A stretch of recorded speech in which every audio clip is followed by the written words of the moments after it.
Assalamu alaikum everyone. This is the channel Nursing Officers and I'm Abrar Wani. Today we will be discussing some of the important MCQs related to fundamentals of nursing. These MCQs will cover half of your fundamentals, so please keep your notebook in front and note down all the important points which I will discuss here. Before starting, subscribe the channel Nursing Officers to get more updates and videos. मैंने ये सारे objectives topic wise explain किए हैं और ये बहुत important है जो एग्जामिनेशन होने वाले हैं जेके एसएसबी और ट्यूटर उसके लिए. सो हम स्टार्ट करेंगे पहला objective that the percentage of water in the average adult human body is. So question is like this कि कितने परसेंट वाटर होता है एक एवरेज एडल्ट ह्यूमन बॉडी में. Okay, the first option is 80%, second is 60, third is 40, fourth is 90%. Okay, before giving the answer मैं आपको समझाऊँ यहाँ पे कि normal fluid level according to age group क्या होता है. ठीक है ना. पहले हम बात करेंगे नॉर्मल एडल्ट फीमेल की. ओके, नॉर्मल एडल्ट फीमेल में 55 to 60% of percentage of water होता है. ठीक है ना. मेल में कितना होता है नॉर्मल एडल्ट मेल में? ठीक है ना. नॉर्मल एडल्ट मेल में 60 to 65% परसेंटेज ऑफ वाटर होता है. ठीक है ना. स्मॉल चाइल्ड या हम इन्फेंट बोल सकते हैं इसको, उसमें कितना होता है अबाउट 80% ऑफ वाटर. ऐसे ही ओल्ड एज में कितने परसेंट होता है अबाउट 55%. बहुत इंपॉर्टेंट है, एक क्वेश्चन एग्जामिनेशन में जरूर आता है इसमें. Okay, so the percentage of water in the average adult human body क्या आएगा यहाँ पे 60%. ठीक है ना. 60% विल बी हियर, जैसे मेल में 60 to 65% है. ठीक है ना. So the 60% will be the right answer. ठीक है ना. आपको बस याद रखना है normal fluid level according to the age group. Okay, normal fluid level कितना होता है in the normal adult female it will B 55 to 60%. In the adult male, it will be 60 to 65%. In the small children, it will be 80%, and in the old age, it will be 55%. ठीक है ना. ये बहुत important है, ये याद रखना आप. Okay. Then the next question is like this. In a healthy man who weighs 70 kgs, the total body fluid is approximately. एक healthy आदमी है जिसका वजन 70 kg है, उसका total body fluid कितना होगा? The options are like this: 42 liters. Second option is 22 liters. Third option is 32 litres. Fourth option is 52 litres. पहले मैं थोड़ा सा समझाऊं यहाँ पे कि ये फ्लूइड्स कैसे होते हैं और कितना फ्लूइड कहाँ पे होता है, इसमें भी कोई क्वेश्चन आता है. ठीक है ना. यहाँ पे हम एक वेसल बनाएंगे. ठीक है ना. For example this is a vessel, this is the space between vessels and the cells. Okay, these are the cells. जो हम वेसल्स में जो स्पेस होता है उसको हम बोलते हैं इंट्रावेस्कुलर स्पेस, या हम बोलते हैं उसमें जो फ्लूइड होता है उसको हम बोलते हैं इंट्रावेस्कुलर फ्लूइड, उसको हम बोलते हैं इंट्रावेस्कुलर फ्लूइड. ठीक है ना. जो ये वाला स्पेस होता है this is the interstitial space, और फ्लूइड जो होगा it is the interstitial fluid. Interstitial fluid. ठीक है बेटा. जो लास्ट वाला होता है, जो ये सेल्स होते हैं, इसमें जो स्पेस होता है this is the intracellular space. Cellular space. ठीक है ना.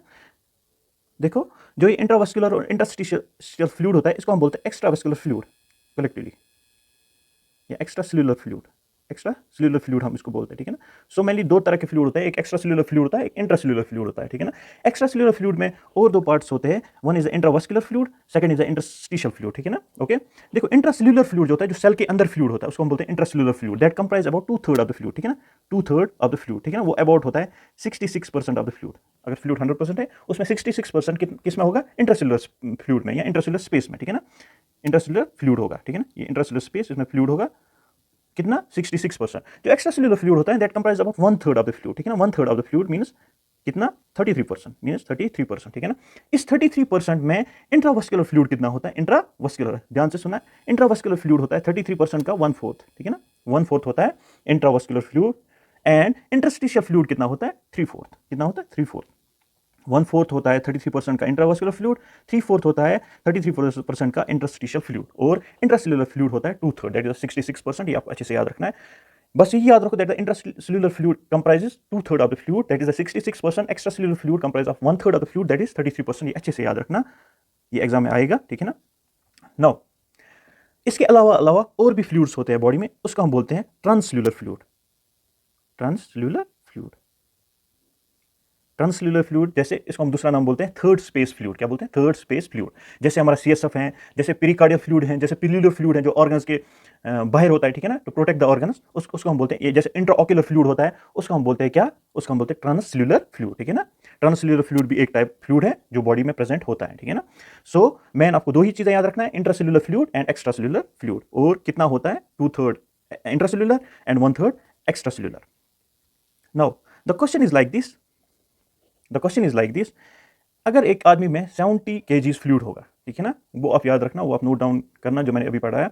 अगर एक आदमी में 70 kgs फ्लूइड होगा, 70 kgs वेट होगा, सॉरी, ठीक है ना, उसमें कितना फ्लूइड होगा, ठीक है ना, 70 kgs वेट मैथमेटिकल है, ठीक है ना, पता होना चाहिए। हम कैसे निकालेंगे, देखो 60% फ्लूइड होता है एक एवरेज एडल्ट ह्यूमन बॉडी में, ठीक है ना, 70 का हाफ कितना होता है, 35 हो गया, 50%, अब 60% फ्लूइड होता है, 60 to 65%, ठीक है ना, और हम 15% बढ़ाएंगे, ये अप्रोक्सीमेटली आता है 40 to 42 लीटर्स, ठीक है ना, आएगा ना। जब हाफ आया 70 का, 70 kgs का 35 आया ना हाफ, ठीक है ना, तब हाफ मत है, उसके हाफ से ज्यादा 15% है, मीन्स 50% हमने दिया और हम 10% देंगे, मीन्स 60% फ्लूइड आता है, ठीक है ना, ये अप्रोक्सीमेटली आता है 42 लीटर्स या 40 to 42 लीटर्स होता है एक 70 किलो आदमी में टोटल बॉडी फ्लूइड, ठीक है ना। ये आप अच्छी तरह याद रखना, that the total body fluid in the healthy man who ways about 70 kgs is approximately 42 litres. ये हम अच्छे से निकाल सकते हैं, 70% का 60%, 70 kgs का 60% कितना होता है, वो अबाउट 42 लीटर्स आएगा अगर आप सिंपल मैथमेटिक्स इसमें यूज करोगे, ठीक है ना। So these are the main 2 points in the fluid and electrolytes. आगे भी कुछ points हैं. The third MCQ is like this. Severe generalized edema is called. Severe generalized edema को हम क्या बोलते हैं, ठीक है ना, ये बहुत इंपॉर्टेंट है, एग्जाम में बहुत बार आया है, ठीक है ना। देखो पहले हम देखेंगे मिक्सो एडिमा। मिक्सो एडिमा किस में होता है, ये हाइपोथायराइडिज्म में होता है। हाइपोथायराइडिज्म, हाइपोथायराइडिज्म जब ज्यादा होता है, एडवांस्ड हाइपोथायराइडिज्म होता है, उसकी वजह से मिक्सो एडिमा। यहाँ ये इसका काज क्या है, ये ऑटो इम्यून होता है, ठीक है ना, ऑटो इम्यून डिजीज जो भी थायराइड ग्लैंड में हो उसकी वजह से हाइपोथायराइड हो, हाइपोथायराइडिज्म, उसको हम मिक्सो एडिमा बोलते हैं, ठीक है ना। इसी तरह पिटिंग एडिमा है। पिटिंग एडिमा मीन जब भी कोई एक्सेस फ्लूइड बिल्ड हो हमारी लोअर एक्सट्रीमिटीज में, when access fluid build up in the body, mainly in the lower extremities, okay. ये कैसे बिल्ड अप होता है, फॉर एग्जाम्पल लोअर एक्सट्रीमिटीज में क्या होगा, एडिमा, ठीक है ना, एक्सेस फ्लूइड बिल्डअप, एडिमा होता है excess fluid buildup, excess fluid, ठीक है ना, लोअर एक्सट्रीमिटीज, ठीक है ना। ये कैसे होगा पिटिंग एडिमा, ये होता है due to various problems, due to heart वालो problems, due to liver problems, due to kidney failure, ठीक है ना, ये पिटिंग एडिमा हो सकता है। जब भी हम प्रेस करते हैं ये पिट फॉर्म होता है वहाँ पे। अगर आप कोई हॉस्पिटल में काम करता है वहाँ पे देखोगे आप कोई रिनल डिजीज का पेशेंट होगा, एंड स्टेज रिनल डिजीज, उसमें देखोगे पिटिंग एडिमा पैरों में होता है, ठीक है ना, वहाँ जब उसको प्रेस करते हैं वहाँ पिट फॉर्म होता है, therefore it's called as pitting edema, ठीक है ना। तीसरा है यहाँ पे एनासार का, चौथा है यहाँ पे, पहले मैं चौथा बताऊंगा, that is a dependent oedema, ठीक है ना। डिपेंडेंट एडिमा मीन्स कभी कभार ग्रेविटी की वजह से पुलिंग होता है, ओके, पुलिंग होता है फ्लूइड का lower parts of the body में, उसकी वजह से lower parts of the body में क्या एडिमा होता है, ड्यू टू ग्रेविटी होता है, ठीक है ना, उसकी वजह उसको हम बोलते हैं dependent oedema. It means that the this type of edema occurs due to the effects of gravity and occurs when the fluid pools into the lower part of the body. Fluid pools in lower part of body, इसको हम बोलते हैं dependent oedema. सो एनासार का रहा यहाँ पे, एनासार का होता है एक्सट्रीम जनरलाइज्ड एडिमा, जब पूरी बॉडी में एडिमा हो उसका हम बोलते हैं anasarca. So the right answer is anasarca. Anasarca में अगर आप पेशेंट देखोगे, patient even can't move from one place to another, इतना एडिमा होता है उसकी बॉडी में, ओके। ये होता है due to the multi organ damage, ठीक है ना, जब बहुत सारे ऑर्गन डैमेज हो जाए एक साथ, उसकी वजह से क्या होता है, anasarca. So the right answer here is anasarca. कभी नहीं बोलना that the severe generalised oedema is called as anasarca. इसमें बहुत सारा कंफ्यूजन होता है, इसलिए मैंने ये क्वेश्चन यहाँ पे डाला, ठीक है ना। इसके बाद फोर्थ क्वेश्चन है यहाँ पे, what type of solution causes water to shift from cells to the plasma. ये बहुत इंपॉर्टेंट है, पिछली बार भी जेकेएसएसबी जूनियर स्टाफ नर्स में ये आया था एक question, isotonic, hypotonic and hypotonic में 2 क्वेश्चन आए थे, इसलिए ये क्वेश्चन इंपॉर्टेंट है यहाँ पे, इसमें क्वेश्चन कोई ना कोई आता है। सो यहाँ पे आप देखो क्वेश्चन क्या बोलता है, that the what type of solution, कौन सा सॉल्यूशन है वो जिसमें वाटर शिफ्ट होता है सेल से प्लाज्मा की तरफ, ठीक है ना। पहले हम देखेंगे 3 types of solutions are there, one is isotonic, second is hypotonic, third is hypotonic. हम देखेंगे वन बाय वन ये सॉल्यूशंस क्या होते हैं, आइसोटोनिक, हाइपोटोनिक एंड हाइपोटोनिक, ठीक है ना। देखो ग्रेडियंट होता है, ठीक है ना, सेल और सेल के बाहर ग्रेडियंट होता है फ्लूइड का, ठीक है ना, या साल्ट का ग्रेडियंट होता है, ठीक है ना, उसी की वजह से जो फ्लूइड बैलेंस रहता है बॉडी में, ठीक है ना। प्रेशर, फॉर एग्जांपल अगर अंदर वाला यहाँ पे वाटर ज्यादा हो, ठीक है ना, H2O यहाँ पे ज्यादा हो, ठीक है ना, यहाँ पे कम हो, the fluid will flow from higher concentration towards the lower concentration gradient, ठीक है ना। Different depending upon the concentration, कैसी कंसंट्रेशन हो वहां से फ्लूइड शिफ्ट होगा। दूसरी कंसेप्ट में 3 टाइप्स ऑफ सॉल्यूशंस होते हैं, one is the isotonic, hypotonic and hypotonic. देखो आइसोटोनिक सॉल्यूशन क्या होता है, फर्स्ट मैं आपको यहाँ पे बताऊंगा आइसोटोनिक सॉल्यूशंस। देखो जब भी कोई सेल हो और बाहर प्लाज्मा हो, ठीक है ना, प्लाज्मा और सेल में कंसंट्रेशन ग्रेडियंट सेम हो साल्ट का, ठीक है ना, अंदर भी सेम कंसंट्रेशन ग्रेडियंट हो, बाहर भी सेम कंसंट्रेशन ग्रेडियंट हो, उस टाइप ऑफ सॉल्यूशन को हम बोलते हैं that is the isotonic solution. क्या होता है, आइसोटोनिक सॉल्यूशन, ठीक है ना।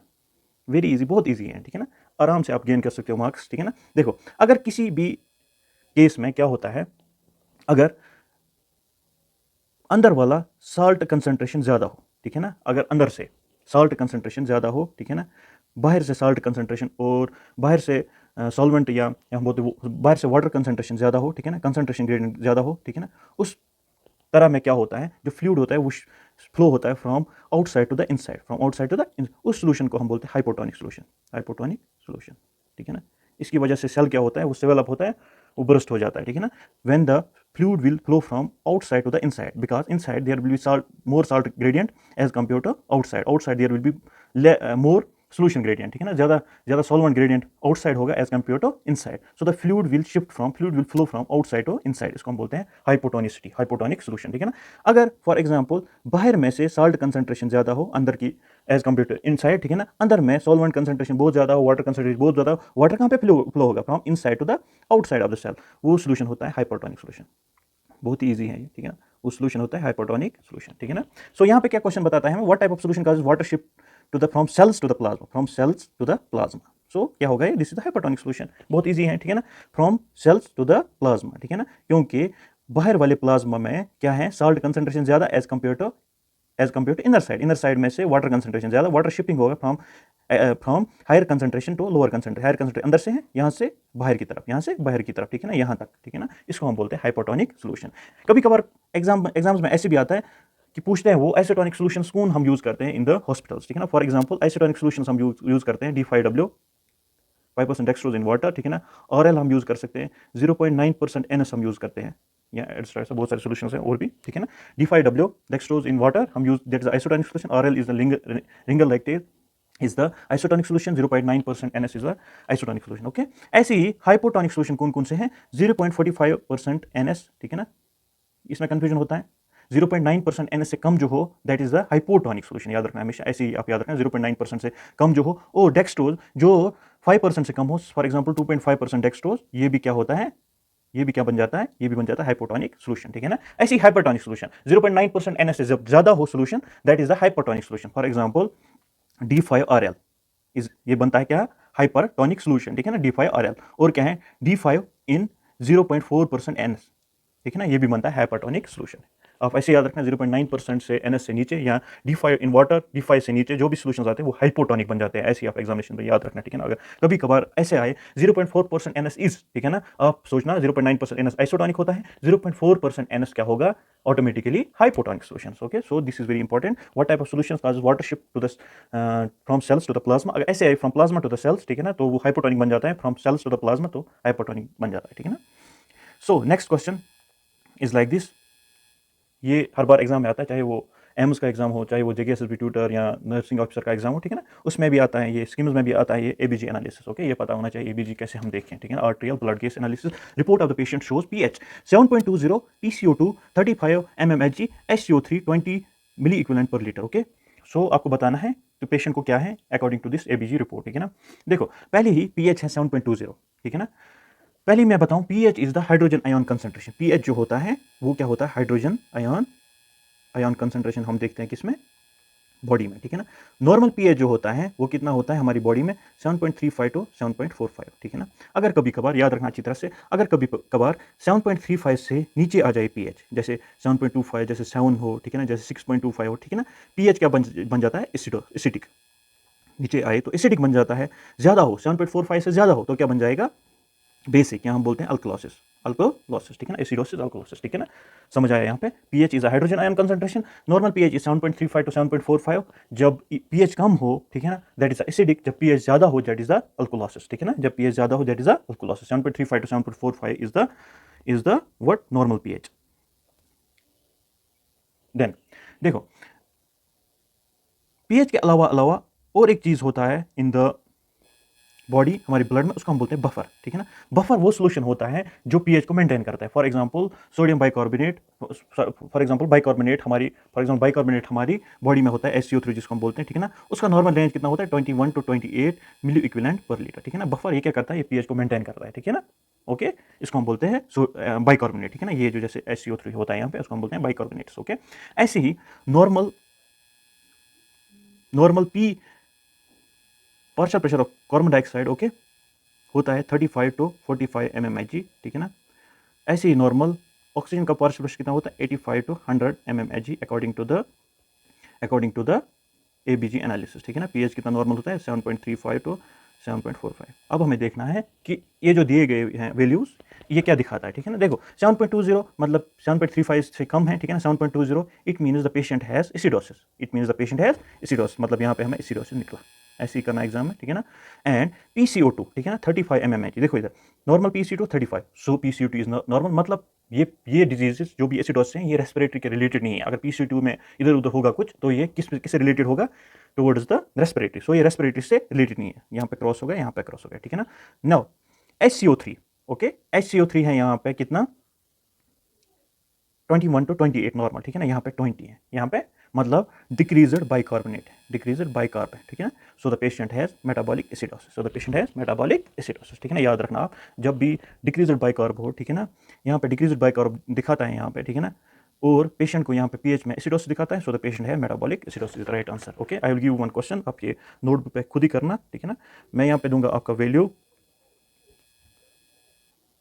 और जो नीचे कमेंट्स में आप मुझे जवाब देना। pH will be, is a question, pH will be 7.65, okay. PCO2 is 39 mmHg, okay. HCO3 is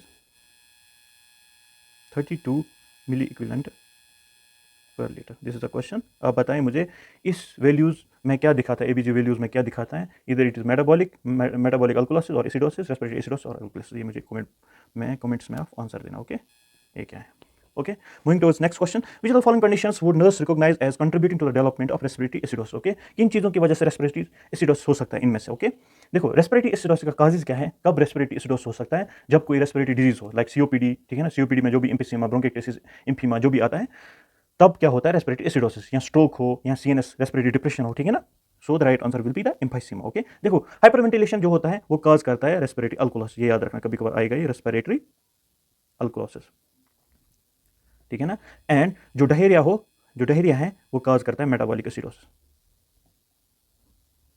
okay. Achalasia ये जीआई डिसऑर्डर है, ओके, एसिडिक डिसऑर्डर है, ठीक है ना। ये आप छोड़ो, ये जीआई डिसऑर्डर, ठीक है ना। ये आप याद रखना, एम्फीसीमा जो होता है, जो भी रेस्पिरेटरी डिजीज होता है वो काज करता है रेस्पिरेटरी एसिडोसिस, ठीक है ना। So the right answer here is emphysema, okay.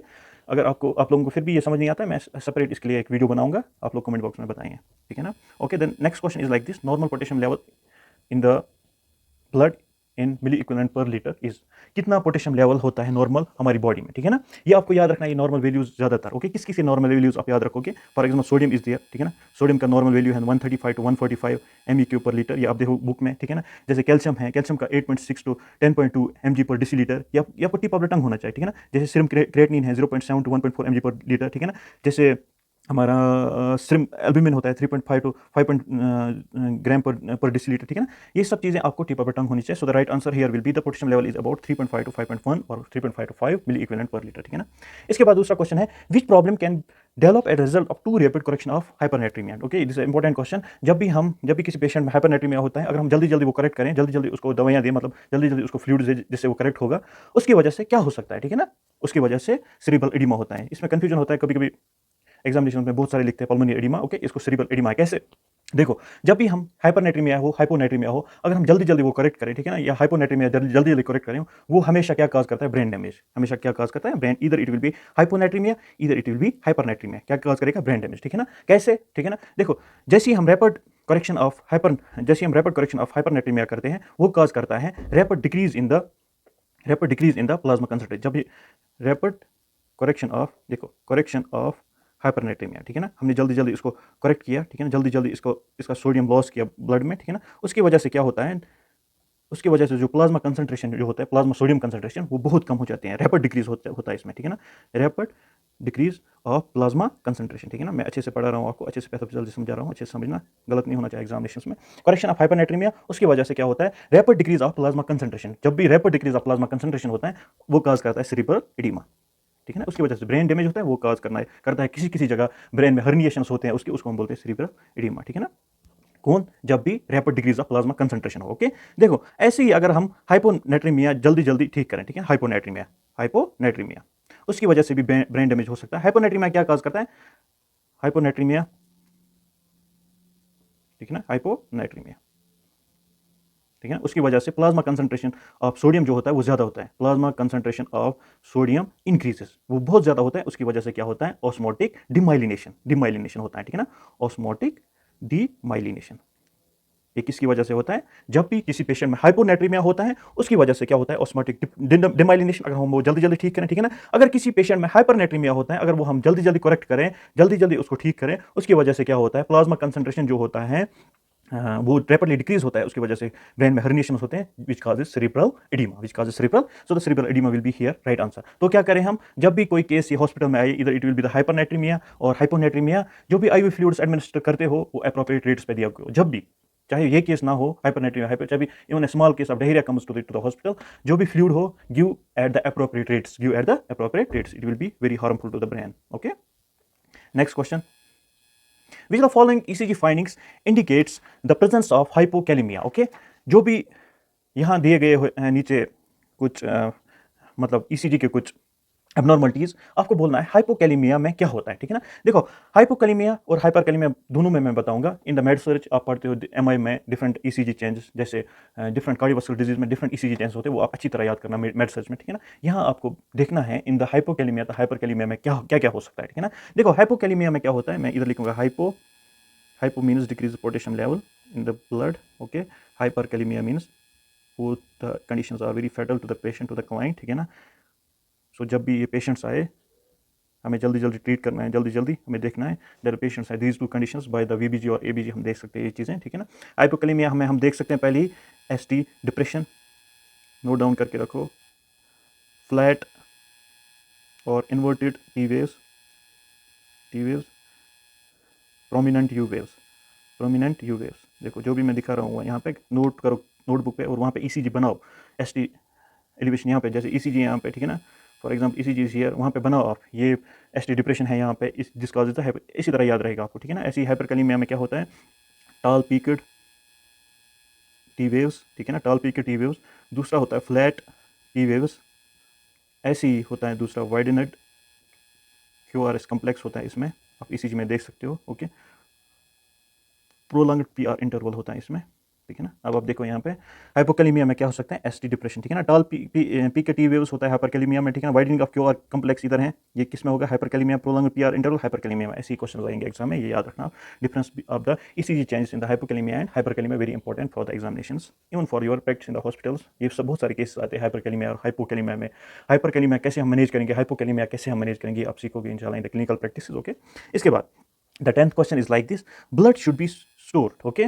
ये अब तक हुआ था हमारे किस में आता है ये ECG चेंज हाइपरकैलेमिया, ये अब तक आ रहे थे इलेक्ट्रोलाइट इम्बैलेंसेस और फ्लूइड में, ठीक है ना। अब हम मूव करते हैं towards the blood transfusion, that the blood should be stored at which temperature, blood किस टेम्परेचर पे हम स्टोर करते हैं, usually at 2 to 6 degrees, okay. इसके अलावा मैं कुछ बताऊँ आपको, that types of blood products क्या क्या होते हैं, ये आप नोट डाउन याद रखना, that blood should be stored eight 2 to 6 degrees, okay. जो भी हम ब्लड देते हैं हॉस्पिटल्स में क्या क्या देते हैं, फॉर एग्जाम्पल हम देते हैं PCV, ठीक है ना, ब्लड प्रोडक्ट्स। PCV क्या होता है, packet cell volume, okay. Hospitals में हम यही ब्लड देते हैं, होल ब्लड देते हैं हम, होल ब्लड, ओके। FFP क्या होता है, ये कभी कभार ऐसे भी आता है, what is the full form FFP, fresh frozen plasma, वो प्लेटलेट्स देते हैं हम, ये हम ब्लड में देते हैं, ठीक है ना। ये हम किस में देते हैं, ब्लड में, PCV, whole blood, FFP, fresh frozen plasma, platelets, ठीक है ना। ऐसे ही हम इसके अलावा प्लाज्मा प्रोडक्ट्स भी देते हैं, जैसे अल्बुमिन होता है, जैसे क्लॉटिंग फैक्टर्स होते हैं जिसको हम कायरोप्रेसिपिटेट बोलते हैं, ठीक है ना, कायरोप्रेसिपिटेट, ये भी कभी कभार एग्जाम में आता है, कायरोप्रेसिपिटेट, ठीक है ना। कायरोप्रेसिपिटेट क्या करता है, इट रिप्लेसेस क्लॉटिंग फैक्टर्स, ये क्या रिप्लेस करता है, क्लॉटिंग फैक्टर्स, ये याद रखना, इट रिप्लेसेस क्लॉटिंग फैक्टर्स। ये भी हम हॉस्पिटल में देते हैं, जैसे गामा इम्यूनोग्लोबिन देते हैं हम हॉस्पिटल्स में, ठीक है ना, ये आप याद रखना। और इसके अलावा आपको ब्लड में ये याद रखना है that it should be stored at the temperature मैंने बोला 2 to 6 डिग्रीज, ओके। हम कब तक ये ब्लड रख सकते हैं inside the refrigerator at this temperature, ठीक है ना, फॉर 40 to 45 डेज, ये भी आप इसी के साथ याद रखना, for 40 to 45 days. These are some important points, small points हैं कुछ, ठीक है ना। और हम इसके लिए कौन सा प्रिजर्वेटिव यूज करते हैं, हेपेरिन, प्रिजर्वेटिव कौन सा यूज करते हैं, हेपेरिन, ठीक है ना, anticoagulant heparin is a preservative used in this, ठीक है ना। मगर जब भी हम पेशेंट को एडमिनिस्टर करते हैं, ये जो ब्लड प्रोडक्ट होते हैं ये रूम टेम्परेचर पे एडमिनिस्टर करना होता है, ये भी आप याद रखना है, ठीक है ना, ये आपको याद रखना है, okay. Next question, the unit of blood contains how much amount of blood, okay. एक यूनिट ऑफ ब्लड में कितने amount of 1 unit of blood में बोलते हैं ना ऐसे, हम 1 यूनिट ब्लड मैंने इसको दिया, उसमें कितने ml ऑफ ब्लड होता है, उसमें 300 ml ऑफ ब्लड होता है, ये याद रखना। ओके, 300 ml ऑफ ब्लड, और 1 यूनिट ब्लड आपको ट्रांसफ्यूज करना है 2 to 4 आवर्स में। ओके, ये चेंज किसी किसी बुक में 1 to 4 आवर्स लिखा है, ठीक है ना, मगर 2 to 4 hours is the most appropriate. ये आप याद रखना जब भी आप हॉस्पिटल प्रैक्टिस कर रहे हो, जब भी कोई ब्लड लगाए विद इन 2 to 4 आवर्स वो ब्लड खत्म होना चाहिए। Okay, then this was all about the blood transfusion. Okay, hope आपको समझ में आया ब्लड ट्रांसफ्यूजन और fluid and electrolytes. Moving towards next topic is the oxygen. Okay, administration में कुछ इंपॉर्टेंट पॉइंट्स इसमें बताऊंगा। The first point is like this, oxygen toxicity in the preterm babies. Okay, preterm babies में कौन सा oxygen toxicity होता है, ठीक है ना। प्रीटर्म बेबीज में हमेशा याद रखना आप रिट्रोलेंटल फिब्रोप्लेशिया होता है, ठीक है ना। Retrolental fibroplasia occurs in the preterm babies, ये आप याद रखना, रिट्रोलेंटल फिब्रोप्लेशिया, ठीक है ना। ओके, इसके अलावा आपको ये याद रखना है इसमें मेथड्स ऑफ ऑक्सीजन एडमिनिस्ट्रेशन। जैसे हम मेथड्स क्या क्या है, एक तो नेजल कैनुला है, ठीक है ना, नेजल कैनुला आपको याद रखना है। नेजल कैनुला कितना डिलीवर करता है, अबाउट 1 to 6 लीटर्स पर मिनट, ठीक है ना, ये भी याद रखना साथ साथ में। जैसे फेस मास्क हैं, फेस मास्क 2 तरह के होते हैं, एक तो होता है simple face mask delivers about 5 to 8 litres, ठीक है ना। जैसे हमारा पार्शल रिब्रीथर मास्क होता है, पार्शल रिब्रीथर मास्क होता है, ठीक है ना, यहाँ हम बोलते हैं इसको मास्क बैग, ठीक है ना, जो हम हॉस्पिटल्स में आजकल यूज़ करते हैं, ये डिलीवर करता है 9 to 15 लीटर्स, हाई फ्लो इसको बोलते हैं हम, ठीक है ना। जैसे दूसरा है हमारा नॉन रिब्रीथर मास्क होता है, NRBM, non rebreather mask. Okay, ठीक है ना, ये कितना देता है हमें 6 to 15 लीटर्स, ठीक है ना। ऐसे ही one of the important mask is there venturi mask है, ठीक है ना। वेंचुरी मास्क क्यों इंपॉर्टेंट है यहाँ पे, it delivers accurate and exact concentration, जितना देना है उतना ही डिलीवर करता है, ठीक है ना।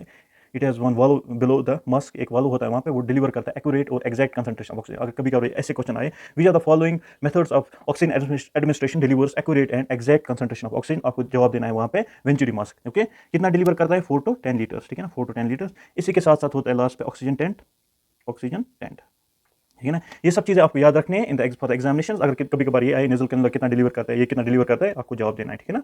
एंड आपको साथ साथ में हजार्ड्स भी याद रखने हैं। हजार्ड्स क्या क्या है इसमें, जैसे मैंने एक बोला यहाँ पे रिट्रोलेंटल फिब्रोप्लेशिया है, जो किसमें होता है, इन द प्रीटर्म और इन्फेंट्स, ठीक है ना। जैसे इसके अलावा और भी चीज़ें हैं, और भी हजार्ड्स है, जैसे कंबशन हो सकता है, जैसे ऑक्सीजन टॉक्सिसिटी हो सकता है। ऑक्सीजन टॉक्सिसिटी मतलब टिश्यू डैमेज करता है बॉडी में। जैसे एस्पेक्सिया होता है, हमें पता नहीं चलता सिलेंडर कब खत्म होता है, और पेशेंट को एस्पेक्सिया होता है, ठीक है ना, डिप्लीशन ऑफ ऑक्सीजन होता है बॉडी में, ठीक है ना। ये आप याद रखना, ये सब चीज़ें इन द ऑक्सीजन। ओके, इसके साथ साथ ही colour of oxygen cylinder in the hospital is, oxygen cylinder का कलर क्या होता है, मतलब सिलेंडर का कलर क्या होता है, ब्लैक एंड व्हाइट टॉप, ये आप याद रखना, इज द राइट आंसर, ठीक है ना। इसी के साथ साथ ही नाइट्रोजन का भी याद रखो, नाइट्रोजन जो सिलेंडर होता है उसका होता है grey and black top, grey body होती है और ब्लैक टॉप होता है ऊपर, ग्रे एंड ब्लैक टॉप, ठीक है ना, ठीक है ना, ऑक्सीजन सिलेंडर का black and white top.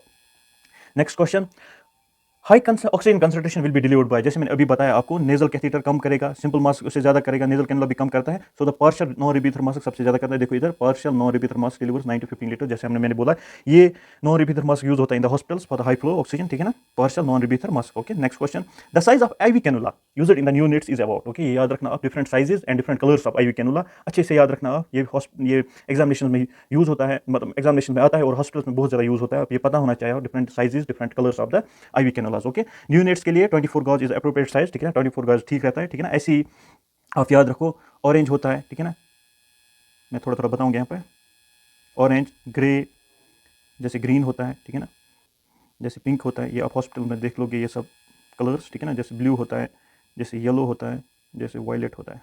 Okay, orange का साइज क्या होता है, अबाउट 14, ओके, 16, दो, ठीक है ना, 18, 20, 22, 24, और इसका साइज होता है 26। ओके, ये ज़्यादातर बेबीज़ के लिए यूज़ होता है, ये 3, ओके, ये चिल्ड्रंस के लिए यूज़ होता है, ये अब मानो ये 3 यूज़ होता है फॉर द, अगर हमें कोई भी फ्लूइड रश में देना होगा तो उस टाइम हम ये सारी चीज़ें यूज़ कर सकते हैं, ये सारे कैनुलाज यूज़ कर सकते हैं, ये सारी, और फॉर एडल्ट्स ये हम यूज़ कर सकते हैं पिंक और ब्लू, ठीक है ना, pink and blue for the children, ठीक है ना। ओके, ये आप याद रखना, ये सब चीज़ें। ओके, देन उसके बाद है RL is contraindicated in, RL हम किस में नहीं दे सकते, RL means Ringer lactate, Hartmann solution, उसको हम दूसरा नाम बोलते हैं, ये भी याद रखना, हार्ट मैनस सोल्यूशन, कभी कभार एग्जाम में आता है, other name of RL is called as, ठीक है ना। देखो RL किस में कंट्रा इंडिकेटेड होता है, RL लैक्टेट होता है, so it will B कंट्रा indicated in lactic acidosis, ठीक है ना, लैक्टिक एसिडोसिस, ये हमेशा याद रखना आप। देन वेरी इंपॉर्टेंट, ये कैलकुलेशन ऑफ ड्रग्स में आता है, ये 2 क्वेश्चन, ठीक है ना, ये एग्जाम में आते हैं ज़्यादातर ये क्वेश्चन, ठीक है ना। देखो, infusion of 1000 ml of normal saline over 12 hours requires how many drops पर minute when the drop factor is 15, यहाँ हम लिखेंगे GTT पर मिनट। ओके, ठीक है ना, 15 ड्रॉप्स पर मिनट। यहाँ लिखा है ड्रॉप्स पर मिनट, इसको हम दूसरा नाम लिखते हैं GTT पर मिनट, ठीक है ना। देखो 1000 ml ऑफ नॉर्मल सलाइन हमें 12 आवर्स देना है, ड्रॉप फैक्टर इतना है, ठीक है ना। हमें देखना है कितने ड्रॉप्स हम देंगे पर मिनट, ठीक है ना। उसके लिए एक फॉर्मूला है, ये हमेशा याद रखना है, ये फॉर्मूला, ठीक है ना। वॉल्यूम इन ml, नोट डाउन करो ये फॉर्मूला, डिवाइड बाय टाइम, ठीक है ना। यहाँ पे आवर्स नहीं है, यहाँ पे मिनट्स हैं, ठीक है ना। ये कन्वर्ट करना है फिर into drop factor, into drop factor. Drop factor दिया होता है ड्रिप सेट्स पे इन द GTT पर मिनट, ओके, ठीक है। होते हैं क्या, नंबर ऑफ ड्रॉप्स हम कैलकुलेट कर सकते हैं इस फॉर्मूला से। अब यहाँ पे हम करेंगे एक क्वेश्चन, ठीक है ना। 1000 दिया गया है, देखो इधर 1000 इज हियर, सिंपल मैथ्स है, ओके। 12 इंटू 60, क्यों 12 आवर्स, ये मिनट्स में कन्वर्ट करना है 60, ठीक है ना, इंटू ड्रॉप फैक्टर कितना है 15, okay.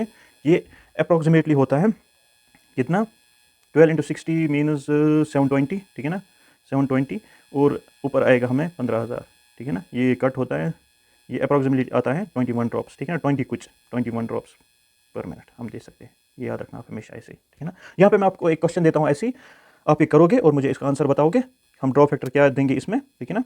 The question is like this, infusion of 1000 के बजाय आप ले जाओ 5000 ml, ठीक है ना, 5000 ml है, ओवर 12 आवर्स ही रखो, ठीक है ना। विद द ड्रॉप फैक्टर हम रखेंगे 30 GTT पर मिनट, ठीक है ना। ये आपके लिए क्वेश्चन है, infusion of 5000 ml normal saline over 12 hours requires how many drop factors when the drop factor is 30, ठीक है ना। आप करेंगे, आप देखें आपको आता है या नहीं, ठीक है ना। आप मुझे कमेंट बॉक्स में बता सकते हो। फॉर्मूला ये है, volume divide by time in minutes, बस चेंज करना है, आवर्स को मिनट्स में इंटू 60 करो, इंटू ड्रॉप फैक्टर्स, बाकी सिंपल मैथ्स है, ठीक है ना। इसके बाद कभी कभार ये भी क्वेश्चन आता है, physician prescribe to administer digoxin 0.125 mg OD, available form of the tablet is 0.25 mg, the nursing officer should administer, okay. ये आपको करना है कैसे, by the formula desired dose divide by dose in hand, ठीक है ना। ये हम कैसे करेंगे, desired dose divide by dose in hand. Desired dose क्या है हमारा यहाँ पे, कितना है 0.125, ठीक है ना। डोज इन हैंड कितना है 0. अवेलेबल है ना, डोज इन हैंड हुआ अवेलेबल फॉर्म, ओके। 0.25 वो अबाउट होता है 0.5 1/2 हम देंगे, so half tablet is the right answer, इसको ये आएगा, ठीक है ना, half tablet is the right answer. ऐसे आप करोगे, desired dose divide by dose in hand, ये दोनों बहुत इंपॉर्टेंट है, एक ना एक आएगा एग्जाम में, इसको ट्राई करना बार बार आप। इसके बाद 19 question is like this, the urine sample for the culture is collected from, okay. ये बहुत इंपॉर्टेंट है, यूरिन सैंपल कल्चर के लिए हम कौन सा कलेक्ट करते हैं, first urine, last urine, mid stream urine, first and last urine. इसका राइट आंसर है मिड स्ट्रीम यूरिन। देखो मिड स्ट्रीम यूरिन जो होता है वो हम यूज करते हैं माइक्रोबायोलॉजिकल कल्चर और सेंसिटिविटी टेस्ट के लिए, किसके लिए, माइक्रोबायोलॉजिकल कल्चर और सेंसिटिविटी टेस्ट के लिए, ठीक है ना। और इसके बाद जो फर्स्ट यूरिन होता है, पहला मॉर्निंग स्पेसिमेन यूरिन, ठीक है ना, फर्स्ट मॉर्निंग यूरिन, ठीक है ना। फर्स्ट मॉर्निंग यूरिन किस में यूज होता है, फॉर यूरिन एनालिसिस, ठीक है ना। यूरिन एनालिसिस के लिए हम फर्स्ट मॉर्निंग यूरिन यूज करते हैं, और मिड स्ट्रीम यूरिन हम कल्चर के लिए यूज करते हैं, जब हमें यूरिन कल्चर करना हो, ठीक है ना, ये आप याद रखना। The next question is like this, Rothera's nitroprusside test is used to determine, हर बार ये क्वेश्चन आता है, ये क्वेश्चन अच्छे से पढ़ना, ये test, okay. Rothera's nitroprusside test is used to determine, देखो पहले मैं बताऊं, जो यूरिन एल्ब्यूमिन होता है वो हम कौन से टेस्ट में डिटरमाइन करते हैं, हॉट टेस्ट, कोल्ड टेस्ट, ठीक है ना। यूरिन एल्ब्यूमिन कैसे, hot test and cold test, ठीक है ना। जो ग्लूकोज होता है ये आपको सबको पता होगा, बेंडिक्स टेस्ट, ठीक है ना, बेंडिक्स टेस्ट, ठीक है ना। जो बाइल होता है, जैसे बाइल साल्ट्स, बाइल पिगमेंट्स होते हैं, उसको हम किस टेस्ट से करेंगे, Hay's test, okay, and Smith's test, Hay's test for bile salts, Smith's test for bile pigments, ये याद रखना। और रोथराज नाइट्रोप्रिसाइड टेस्ट हम करते हैं for ketone body, to check the ketone bodies in the urine, this is very important, ये आप याद रखना, this is the right answer, okay. Rothera's nitroprusside test, मैंने सारे टेस्ट बोले, urine albumin, hot test, cold test, glucose Benedict's test, bile Hay's test, Smith's test, bile Hay's test for bile salts, Smith's test for bile pigments, okay. The next question is like this, what should be the position to the patient while giving the enema, enema के लिए कौन सा position देना पड़ेगा, ठीक है ना। Enema के लिए हमेशा याद रखना आप, एनिमा के लिए हम देते हैं लेफ्ट लेटरल पोजीशन, ठीक है ना। और बाकी सारी जो पोजीशंस बुक में दिए गए हैं, प्लीज एक बार चेक कीजिए वो पोजीशंस, क्योंकि एक ना एक क्वेश्चन उन पोजीशंस में जरूर आता है, ठीक है ना। Next question is like this, another name of knee chest position is, knee chest position का दूसरा नाम होता है जीनोपैक्टोरियल, ओके। जीनोपैक्टोरियल हम बोलते हैं नी चेस्ट पोजीशन, ओके। ये किसके में यूज होता है, for the examination of vagina, for the sigmoidoscopy, ठीक है ना, for the exercise of postmortem period, उसमें हम यूज करते हैं, ठीक है ना। लिथोटॉमी का दूसरा नाम यहाँ पे आप याद रखना, जीनोसैक्रल हम बोलते हैं लिथोटॉमी पोजीशन को, ठीक है ना। लिथोटॉमी पोजीशन हम करते हैं जेनेटो यूरिनरी सर्जरीज के लिए, जीनोसैक्रल पोजीशन, ये भी कभी कभार एग्जाम में आता है, ठीक है ना। Then next question is like this, the colour of bag in which infectious wastes और डिस्पोजल इज, कौन सा कलर ऑफ बैग जिसमें हम इन्फेक्शियस वेस्ट या एनाटॉमिकल वेस्ट हम बोलेंगे वो होता है येलो। ये टाइप्स ऑफ बैग्स भी याद रखना, ठीक है ना। जैसे एनाटॉमिकल वेस्ट या इन्फेक्शियस वेस्ट येलो में डालते हैं, जो ब्लू होता है उसमें हम वायल्स गिलास वगैरह डालते हैं, ठीक है ना। जो रेड होता है उसमें हम ट्यूबिंग्स वगैरह, रबर ट्यूबिंग्स, ठीक है ना, सिरिंजेस वगैरह विदाउट नीडल्स, ठीक है ना, डालते हैं, ठीक है ना। ऐसी जो ब्लैक होता है वो non infectious waste, non hazardous waste और जनरल वेस्ट के लिए होता है, ठीक है ना, ये आप याद रखना। इसी तरह next question is like this, astringents are the drugs used to, astringents किसके लिए यूज होता है? As cosmetics, reduce bleeding from the minor abrasions, to arrest secretions, all of the. इसका राइट आंसर है all of the. Okay, astringents वो drugs होते हैं जो ब्लीडिंग भी कम होता है, कॉस्मेटिक्स के लिए भी यूज होता है और सिक्रीशंस कम करने के लिए भी यूज होता है। ओके, ऐसी आप दो चीजें और याद रखो, ठीक है ना, ये भी एग्जाम में आते हैं। एक होता है कार्मिट्यूज, ठीक है ना। कार्मिट्यूज किसके लिए यूज होता है? To facilitate expulsion of gas, to facilitate expulsion of gas, gas निकालने के लिए, expulsion of gas. Okay, flatulence कम करने के लिए, गैसेस कम करने के लिए एब्डोमेन में कार्मिट्यूज यूज होते हैं, ठीक है ना। ऐसे ही दूसरा एक है कैथेरेटिक्स, ठीक है ना। कैथेरेटिक्स किसके लिए होता है? To increase motility of intestines, okay, for cleaning the bowel. आप हमेशा याद रखना short form, for cleaning the bowel, bowel साफ करने के लिए हम कैथेरेटिक्स यूज करते हैं, ठीक है ना। दीज थ्री थिंग्स एक ना एक एग्जाम में आएगा। एस्ट्रिंजेंट्स का फंक्शन ये है, कार्मिटिक्स गैस निकालने के लिए, cathartics clean the bowel. Subscribe my channel nursing officers. अल्लाह हाफिज़।